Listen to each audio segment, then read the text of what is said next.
بسم اللہ الرحمن الرحیم۔ ایک سفر میں رسول اللہ صلی اللہ علیہ وسلم ہم سے پیچھے رہ گئے، پھر آپ ہمارے قریب پہنچے تو عصر کی نماز کا وقت ہو چکا تھا یا تنگ ہو گیا تھا اور ہم وضو کر رہے تھے۔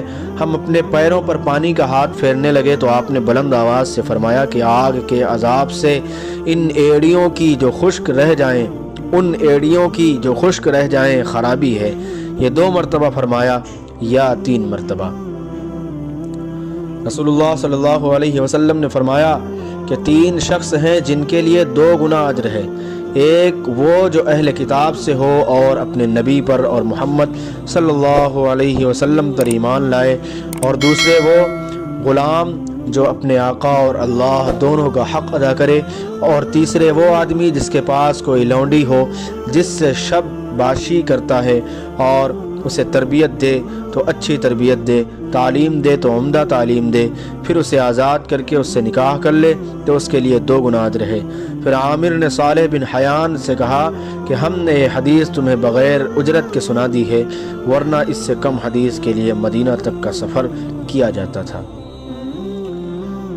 میں رسول اللہ صلی اللہ علیہ وسلم پر گواہی دیتا ہوں، یا عطا نے کہا کہ میں ابن عباس پر گواہی دیتا ہوں کہ نبی صلی اللہ علیہ وسلم ایک مرتبہ عید کے موقع پر مردوں کی صفوں میں سے نکلے اور آپ کے ساتھ بلال رضی اللہ عنہ تھے۔ آپ کو خیال ہوا کہ عورتوں کو خطبہ اچھی طرح نہیں سنائی دیا تو آپ نے انہیں علیحدہ نصیحت فرمائی اور صدقے کا حکم دیا۔ یہ بات سن کر کوئی عورت بالی اور کوئی عورت انگوٹھی ڈالنے لگی، اور بلال رضی اللہ عنہ اپنے کپڑے کے دامن میں یہ چیزیں لینے لگے۔ اس حدیث کو اسماعیل بن علیہ نے ایوب سے روایت کیا۔ انہوں نے عطا سے کہ ابن عباس رضی اللہ عنہما نے یوں کہا کہ میں حضرت صلی اللہ علیہ وسلم پر گواہی دیتا ہوں، اس میں شک نہیں ہے۔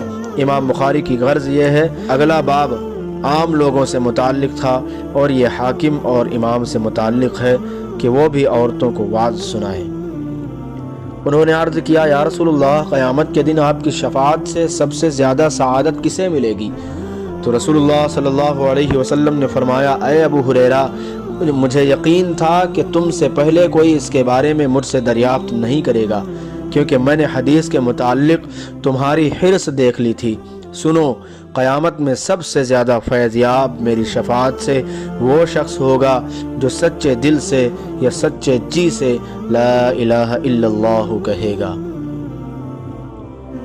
آپ صلی اللہ علیہ وسلم فرماتے تھے کہ اللہ علم کو اس طرح نہیں اٹھا لے گا کہ اس کو بندوں سے چھین لے، بلکہ وہ پختہ کار علماء کو موت دے کر علم کو اٹھائے گا، حتیٰ کہ جب کوئی عالم باقی نہیں رہے گا تو لوگ جاہلوں کو سردار بنا لیں گے، ان سے سوالات کیے جائیں گے اور وہ بغیر علم کے جواب دیں گے، اس لیے خود بھی گمراہ ہوں گے اور لوگوں کو بھی گمراہ کریں گے۔